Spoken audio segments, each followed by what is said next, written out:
व्यापारी किस्त नंबर 20। इसकी बात सुनकर मुझे सिराजुद्दीन के घरेलू मुलाजिम पर बेहद गुस्सा आया। घर के भेदी ने लंका ही ढा दी थी। डॉक्टर मिशाल का चेहरा भी फरते इश्तियाल से सुर्ख हो गया। सुल्तान चीता ने गहरी सांस खारिज करने के बाद विक्की से कहा, वेल डन विक्की, तुमने तो मेरी सोच से भी बढ़कर जहानत का सबूत दिया है। खैर, इतना कहने के बाद सुल्तान चीता मेरी तरफ मुतवज्जो हुआ। देख लो विजदान, मेरे हाथ कितने लंबे हैं। प्लास्टिक सर्जरी कराने के बावजूद तुम बिलाखिर मेरे शिकंजे में आ ही गए। अब खामोश रहने का कोई फायदा नहीं था, इसीलिए मैंने लब कुशाई की। उससे क्या चाहते हो? हमारी वजह से मेरा करोड़ों का नुकसान हुआ है। सुल्तान चीता ने हमवार लहजे में कहा, तुम्हारे सामने दो ही रास्ते हैं, अब ये तुम पर मुनहसिर है कि तुम कौन सा रास्ता इख्तियार करते हो। मैं खामोश रहा। सुल्तान चीता ने लम्हाती तवक्कुफ इख्तियार करने के बाद दोबारा सिलसिला कलाम जोड़ा। पहला रास्ता, तुम दोबारा से मेरे लिए काम करोगे। दूसरा रास्ता, तुम्हें मरना होगा। मैंने गेंद तुम्हारे कोर्ट में फेंक दी है, अब फैसला तुम्हारे हाथ में है। मैं कभी भी तुम्हारे लिए काम नहीं करूंगा। मैंने कतियत और तनफ्फुर की मिलीजुली कैफियत से कहा, अगर मुझे मारना चाहते हो तो मैं मरने के लिए भी तैयार हूँ, लेकिन याद रखना सुल्तान, अगर मैं जिंदा रहा तो दुनिया के सामने तुम्हारा सियाह और मकरू चेहरा बेनकाब कर दूंगा। दुनिया तुम पर थू थू करेगी। मेरी बात सुनकर डॉक्टर मिशाल तो तड़पे उठ, जबकि सुल्तान चीता के चेहरे पर संजीदगी के तासुरात उभरे। वो मेरे सर के बालों में उंगलियां फेरते हुए हमारे लहजे में कहने लगा, ठीक है तुम्हारा फैसला सर आंखों पर, लेकिन मेरी नज़र में ये अक्लमंदी नहीं बल्कि बेवकूफ़ी है। तुम मेरा पहले भी कुछ नहीं बिगाड़ सके तो बाद में क्या कर लोगे? पर क्या तुम्हारा मरना ही मेरे लिए बेहतरीन साबित हो सकता है, इसलिए तैयार हो जाओ। मैं तुम्हें अपने हाथों से बेहद इज्जत और एहतराम के साथ दूसरी दुनिया में भेजने लगा हूँ। आखिर में सुल्तान चीता के लहजे में दुरुस्तगी समा गई। कहते साथ ही इसने अपने कोट की जेब से रिवाल्वर निकाला और उसकी नाल मेरी पिशाने से लगा दी। मैं तुम्हें अजियतनाक मौत से हमकनार करना चाहता था, लेकिन वक्त की कमी और मसलियतों के तकाज़ों के बायस ये काम जल्दी करना पड़ रहा है। दफतन डॉक्टर मिशाल चीखी, रुक जा प्लीज, इसे मत मारो। सुल्तान चीता ने गर्दन मोड़कर डॉक्टर मिशाल की तरफ देखा और फिर मकरू हंसी हंसने लगा। जोशे गैस से मेरे वजूद में उबाल सा आ चुका था, लेकिन मैं बेबसी की इंतहा पर था। सुल्तान चीता डॉक्टर मिशाल से मुखातिब हुआ, इसे मारना मेरी मजबूरी है डॉक्टर साहिबा। इसकी मौत मेरी जिंदगी की जमानत है, इसलिए तुमसे सॉरी करता हूँ। नहीं, रुक जाओ प्लीज। डॉक्टर मिशाल दोबारा चीखी, इसे छोड़ दो। मैं तुमसे वादा करती हूँ कि ये कभी तुम्हारे रास्ते में नहीं आएगा।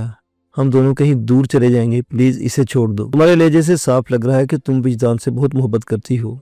सुल्तान चीता ने ज़रेला मुस्कुराते हुए कहा, लेकिन मैं मजबूर हूँ डॉक्टर साहिबा, मैं तुम पर भी भरोसा नहीं कर सकता। अलबत्ता मैं तुमसे वादा करता हूँ कि इसके मरने के बाद तुम विक्की से शादी कर लेना। विक्की भी इसकी तरह हैंडसम और पुरकशी शख्सियत का मालिक है। मेरा खून खोल उठा। मैंने कनखी से डॉक्टर मिशाल की तरफ देखा तो फरते इश्तियाल से इसका वजूद लर्ज रहा था। इसने तनफ्फुर भरी नजरों से विक्की की तरफ देखा। इस जलील इंसान से शादी करने से बेहतर है मैं अपनी जान अपने हाथों से ले लूं। चलो ठीक है, जैसा तुम चाहो।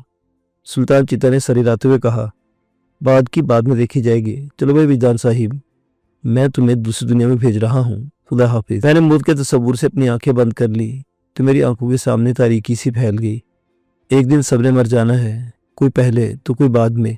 शायद मेरी मौत का वक्त आ चुका था और अफसोस इस बात का था कि मैं एक अय्यार और मक्कार इंसान के हाथों मौत की वादी में जा रहा था। दफतन डस की आवाज़ गूंजी तो सुल्तान चीता की क्रास सुनाई दी। साथ ही मुझे अपनी गोद में भी कोई चीज़ गिरती महसूस हुई। मैंने आंखें खोलकर देखा तो सुल्तान चीता अपना दाएं हाथ पकड़े खड़ा था। इसका रिवाल्वर मेरी गोद में पड़ा था। सुल्तान चीता का हाथ खून में लथपथ हो चुका था। तभी विक्की इसकी तरफ तेजी से बढ़ा। सुल्तान साहिब, आप ठीक है? बाहर देखो, सुल्तान चीता ने कराते हुए कहा, किसने मुझ पर गोली चलाई है? मैं देखता हूँ। विक्की भी पतलून की जेब से रिवाल्वर निकालकर बाहर निकल गया।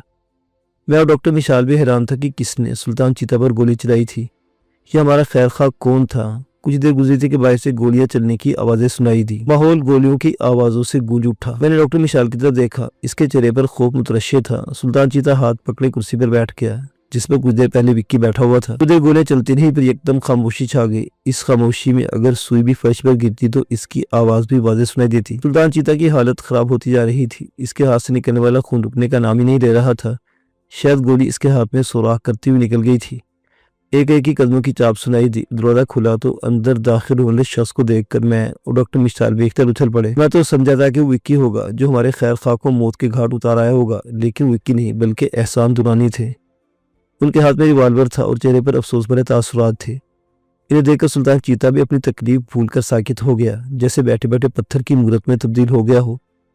اس کے چہرے پر غیر یقینی کے تاثرات نمایاں ہو چکے تھے۔ ہم بھی تو احسان درانی صاحب کو فلمی ایکٹر کی طرح وارد ہوتے دیکھ کر حیرانی ہو گئے تھے، لیکن خوشی بھی تھی۔ انکل آپ؟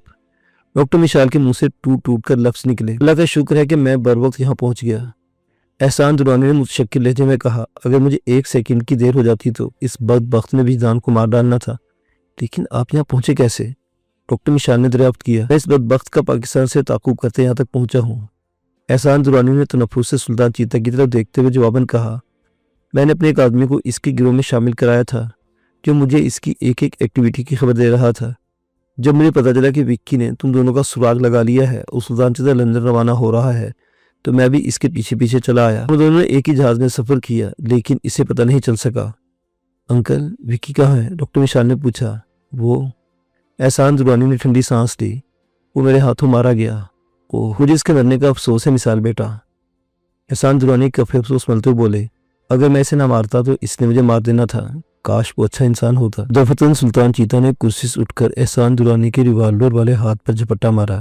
شاید وہ ریوالور چھیننا چاہتا تھا لیکن وہ ریوالور تو نہ چھین سکا، البتہ دونوں کے درمیان چھینا جھپٹی شروع ہو گئی اور ایک ہی کوشش تھی کہ ریوالور اسے مل جائے۔ اسی چھینا جھپٹی میں فائر کی آواز گونجی اور ساتھ سلطان چیتا کے منہ سے کراہ نکل گئی۔ گولی اس کے سینے میں پیوست ہو گئی تھی۔ سلطان چیتا چند قدم پیچھے کی طرف لڑکھڑایا، پھر دیوار سے لگا اور دیوار کے ساتھ ہی گھسٹتا ہوا فرش پر گر گیا۔ اسے تڑپنے کا موقع نہ مل سکا، اس کی آنکھیں بے نور ہو گئی۔ خسکم جہاں پاک، احسان درانی بڑبڑائے۔ میرا ارادہ اسے پولیس کے حوالے کرنے کا تھا لیکن شاید اس کی موت اس کے اپنے ہاتھوں لکھی ہوئی تھی۔ کچھ دیر کے بعد ہم احسان درانی کی کار میں بیٹھے ان کے ایک دوست کے گھر جا رہے تھے۔ ان کا نام ظہیر احمد تھا۔ انہوں نے بتایا کہ لندن میں ان کے کئی دوست رہتے ہیں۔ ظہیر احمد عمر رسیدہ انسان تھے۔ ان کا صرف ایک ہی بیٹا تھا جو شادی شدہ تھا۔ انہوں نے اپنی فیملی کے ساتھ ہمارے شاندار انداز میں استقبال کیا۔ اگلے ہی دن انکل احسان نے میرا اور ڈاکٹر مشال کا نکاح پڑھوا دیا۔ ہم شرعی اور قانونی طور پر میاں بیوی بن گئے۔ احسان درانی لندن آتے وقت ہمارے نئے پاسپورٹ بھی ساتھ لائے تھے۔ 1 ہفتہ لندن میں گزارنے کے بعد ہم پاکستان روانہ ہو گئے۔ ہم بہت خوش تھے کہ نہ صرف ہماری شادی ہو گئی بلکہ میری سلطان چیتا اور وکی سے بھی جان چھوٹ گئی۔